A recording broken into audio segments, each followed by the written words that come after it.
All right. Well, good morning, everyone. Thank you for joining the call. As this is Julie Stewart with the Milner Group, and I am the annuity director here. And today, we're going to take a look at the components of a fixed index annuity. Just some housekeeping items. There is should be on the right side of your screen an area to type in questions. If you do have any questions throughout the presentation, please feel free to type them in there, and we can try to answer those questions live. This recording will be posted to YouTube after. It should be up by Monday morning, and you can always go back and revisit it. The idea is to take a look at the components of the fixed indexed annuity. Over the next couple months, we will actually continue to build on this conversation. Indexed annuities are really all the rage in the industry. They offer a very unique position and an option for your clients who are looking to preserve their hard-earned money, but still position it for either continued growth or for guaranteed income. So again, it is a very unique product, and diving right in, we're going to just go ahead and take a look at why FIAs. Let me just try to minimize this. So fixed index annuities offer safety, security, and an opportunity for growth. They are purchased for premium protection.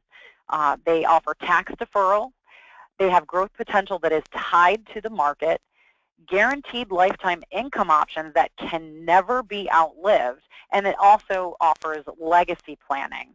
You'll notice it says it avoids probate. When a contract is structured correctly, the death benefit will pay out to the heir and bypass probate altogether, which means it's not taxed by the state and all that good stuff. So you really have the opportunity to set your clients up in a really great manner. So the features of the index annuity, like all other index annuities, there are surrender penalties that are imposed. They can be anywhere from 4 to 16 years, depending on the length of the term of the contract. And again, that's with your fixed guaranteed annuities as well. They also offer your free withdrawals, and that's something that we call liquidity provision. They're typically, the majority of the annuities will offer a 10% penalty-free withdrawal starting in the second year. Now, I caution you, there are some contracts that allow limited penalty-free in by the way of 5%. So it's just something to keep your eye on and a question to ask your clients. Are they going to need to access the money, and if so, where's their comfort level with that? Most annuities also offer waivers, and the waivers are to waive the surrender penalties in the case of confinement to a nursing home. This is another important distinction. It can also include terminal illness waivers, disability waivers, and the nursing home waiver. There are some states where nursing home waivers are not included in the product. So if you're working with an elderly person, you want to make sure that you know whether or not the product has a nursing home waiver.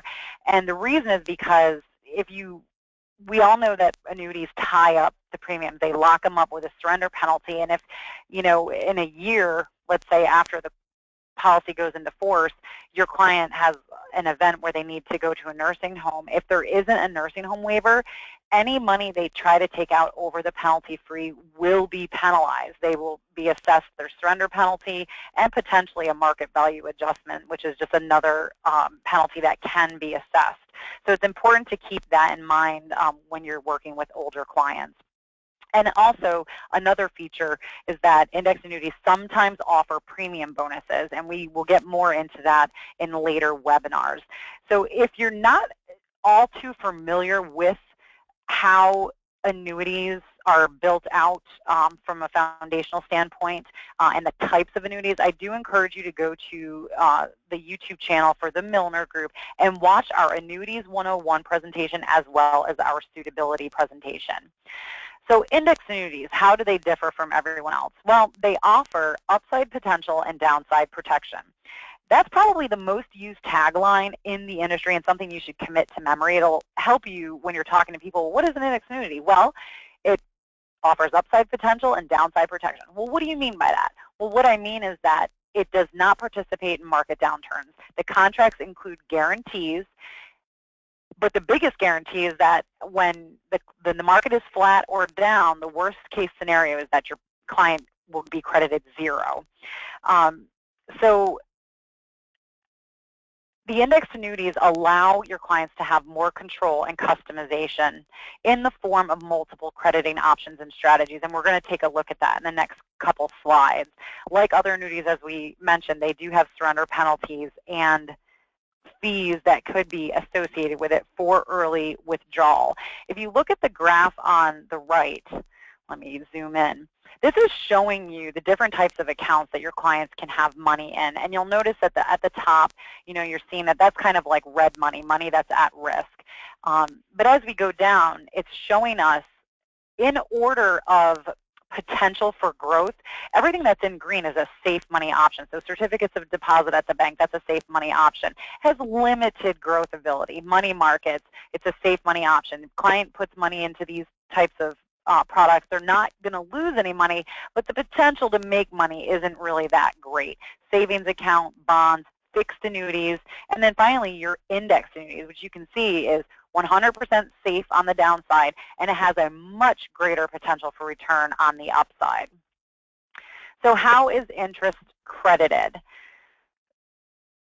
I like to think about it as a bucket method.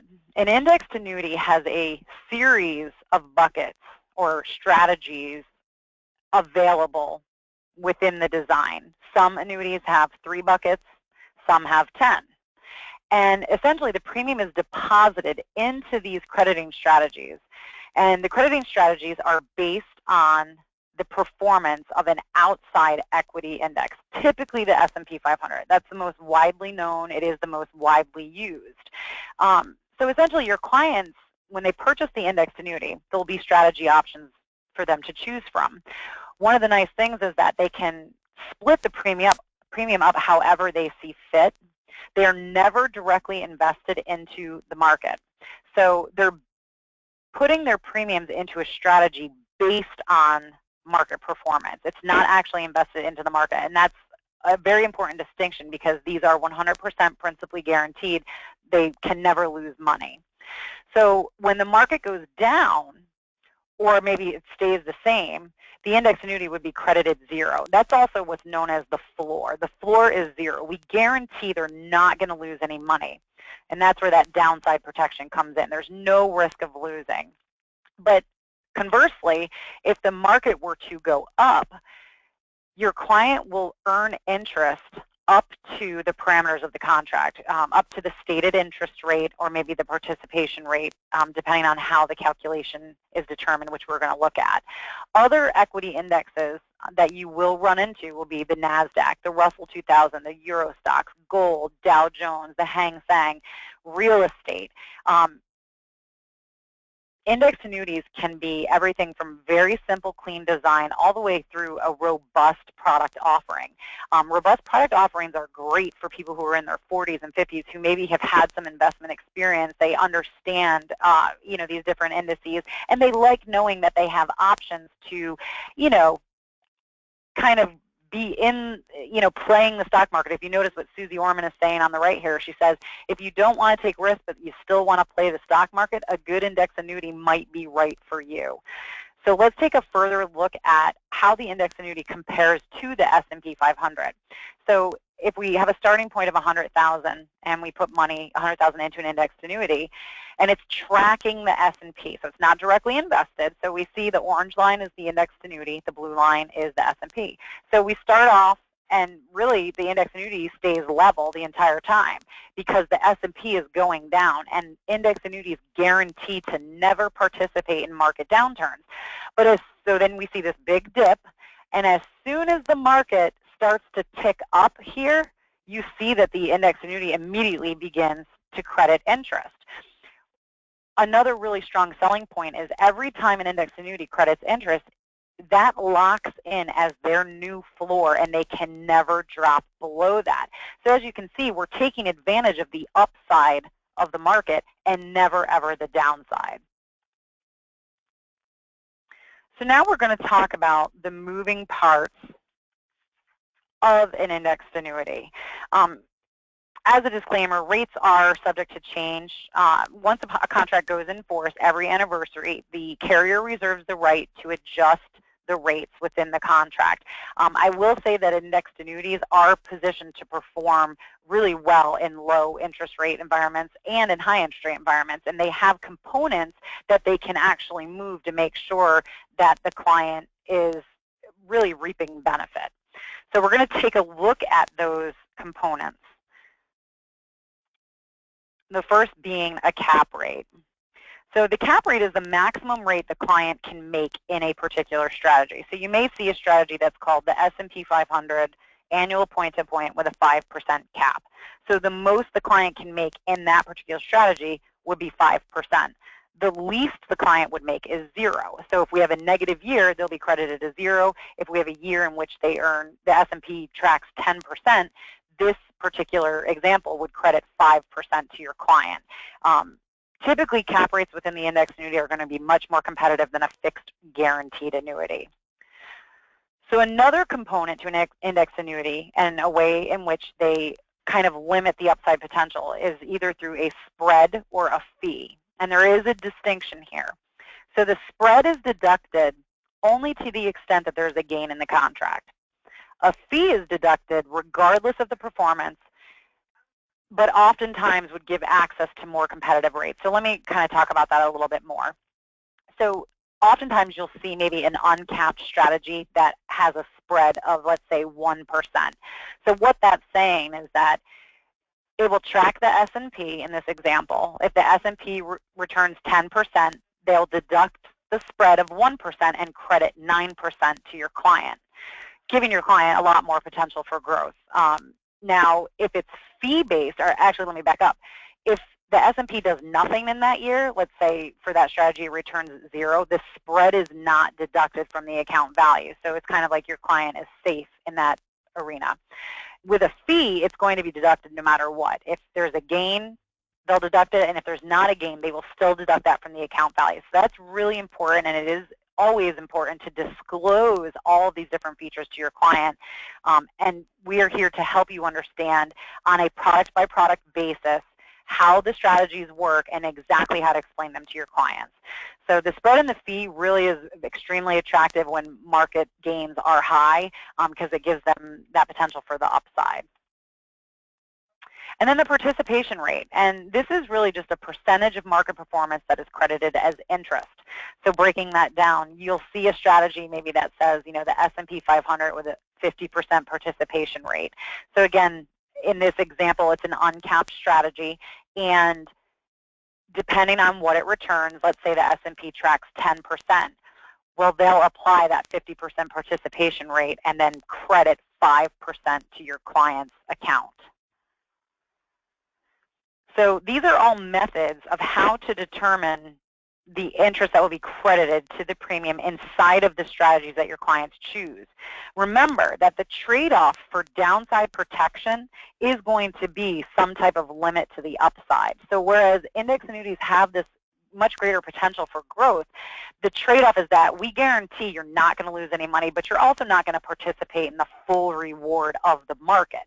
And that still, when people are reaching retirement age, that's a pretty win-win situation for them. So now we're going to take a look at interest crediting methods. Again, these are calculations of how they determine the interest that will be credited or how it will be measured. The most popular method is the point-to-point. This is what you're going to see in most scenarios. It's the easiest to understand, it's the easiest to explain, it's the easiest for your clients to understand. Essentially, it is measuring 2 points in time. It'll be the day the contract goes into force and exactly 1 year later. So if they put it into the S&P annual point-to-point, they're going to record the S&P's close of business on the day the contract goes in force and exactly 1 year later. Whatever the difference is at the end of the 12 years, if it's higher than the beginning number, they will credit interest based on that difference up to the cap rate or the participation rate, the features we just went over. If it's negative, it'll credit 0. Now, the point-to-point has a lot of different options. You can do monthly point-to-point, annual point-to-point, a 2-year point-to-point, a 3-year point-to-point, and a 5-year point-to-point. Again, it is the most straightforward method.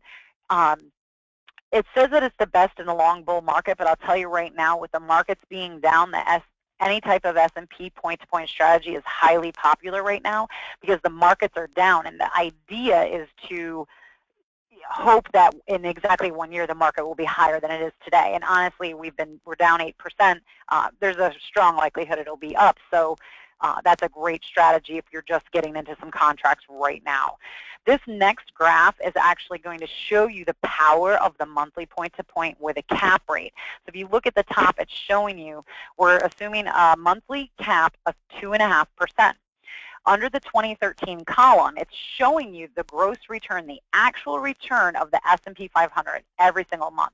In this particular type of strategy, it's actually measuring the monthly point-to-point, so on a month-by-month basis, up to the cap rate. So you'll see that the S&P returned 33.28% in 2013, and this product or this strategy would have credited 16.94% to any money that was in that strategy for your client. And that's pretty astounding. And then the same thing in 2014, it shows that the S&P returned 13%, and any money that was in a monthly point-to-point would have returned 8.96%.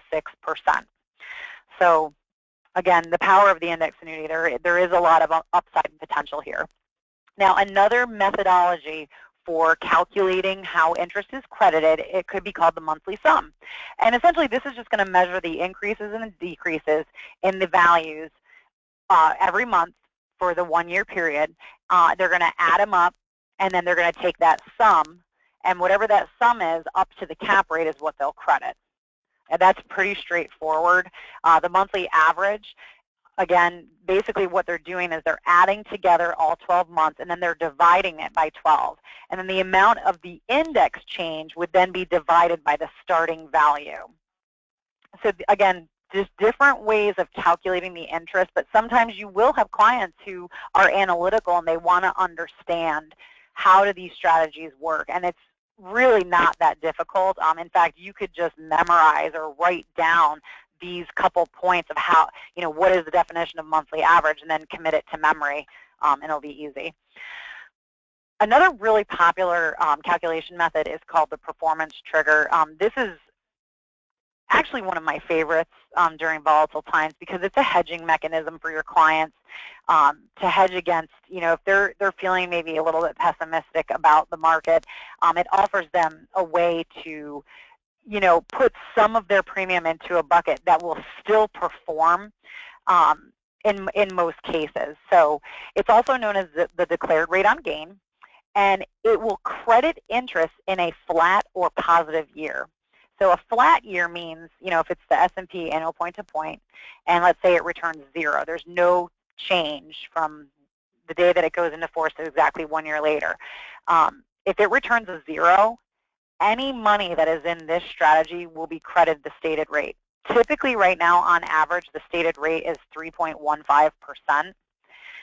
It will also credit interest if there's any positive movement at all. So it could be a fraction of 0.1% in the S&P, and any money in this particular bucket would get the full stated rate, which would be 3.15%. So again, it is a hedging mechanism. It just allows your client to, if they don't want to allocate 100% to one strategy option, they have this ability to make these choices. And each year, they can change how their money is diversified within the index annuity, which again really allows them to have access and control over what's going on. Now, there is a secondary option, and it is called the inverse performance trigger, and it's the exact opposite. It will credit interest in a flat or down year or a negative year. So if, again, your client's feeling really pessimistic, and they're like, things aren't looking so good, I'm going to put 25% in this bucket because I'm betting that the market's going to be 0 or maybe negative. Well, if it is 0 or negative, any money in that bucket will be credited the stated rate. And it's pretty powerful. This is just a graph that shows exactly how this works. You'll see that in the middle column where it's showing 0, if it comes back 0, the index credit is 4%. If the S&P is positive, you'll see in the first column, if it's crediting 10%, then this would get 0. There'd be nothing to this strategy because we're betting on it being flat or negative. And then in a negative environment, if the S&P returns a -10 or a -20, the index credit would be 4% based on this example. So again, these are the crediting methodologies, how they calculate and compute the interest that is then added to the contract. I do want to reiterate, at the anniversary each year, the client will receive a letter that will say, Mr. Jones, thank you for your business. Here is a summary of your initial deposit, where you allocated all of your premiums. Here's the interest that each strategy earned. If you'd like to make any changes, here are the new rates for this year. I believe they'll have about 30 to 60 days to call in and make those changes, and then they begin a new year. So we're going to just talk for a moment about aggressive versus conservative strategies. It's really important to keep in mind that index annuities are conservative products. They're meant to compete with bank CDs and other conservative product offerings. There is no risk, which means there's no high reward. If you're working with clients who are, maybe have a risk tolerance of a 7, 8, 9, 10, they're okay with losing money, index annuities really aren't going to be the best option for them. This is for somebody who's conservative. They're looking for safety, security, premium protection with an opportunity for growth. So if you're talking with somebody, it's great that you're getting the information, and it doesn't have to be a negative conversation if they're not going to be a good fit for you, because it doesn't mean they won't be a fit for you in the future. But if they're telling you that they want to stay heavily invested, they want to have high risk, high reward, high returns, index annuities are meant to be conservative. So in thinking about that, you've probably heard, the term a bear market, a bull market. The definition of that, when you hear somebody refer to the bear market, it's referring to a market in which the prices are falling or slowing down. It's often characterized by pessimism or negative sentiment, kind of what's been happening since the beginning of 2016. A bull market is a market in which prices are rising. It's characterized by optimism and investor confidence. And honestly, since 2009, we have been in a bull market. The markets were just killing it, over the last 6 years. Things have slowed down a bit. So within the index annuity, it's kind of important to understand, your client's general feeling about how they view things. Are they pessimistic right now? Are they optimistic? They think things are going well, or are they a little nervous about what's happening? That can help you determine what are the best strategy options to pick for your client. Typically, a conservative client will look at capped strategies. The annual point-to-point with a 5% cap, monthly point-to-point with a 2.5% cap, performance trigger with a 3% cap. But when you're working with optimistic clients or clients maybe who have experience in the markets, they tend to move towards uncapped strategy options, either that are spread, or maybe they have fees associated with them. There are some index annuities that are fee-based, and the fee really gives them access to much higher caps and rates, and a little bit of different diversity within the product offerings. So again, each product typically has a mix of what we call performance-based strategies and then conservative strategies. So it allows your client the opportunity to be flexible. They may feel, hey, this year is great, and next year they might be like, I think I want to take a step back and maybe move it to a point-to-point. And again, these are things we can help you with as we're designing the cases. And always knowing that premiums can be split between multiple strategies, reallocated every year. So to end this today, the last topic we're going to talk about is income. Income riders can be added to indexed annuities, and it is a really great tool to lock in and provide your clients with guaranteed lifetime income that they can never, ever outlive. In fact, the income riders have the ability to cover 2 lives. Their spouses can be on with them, even with qualified money.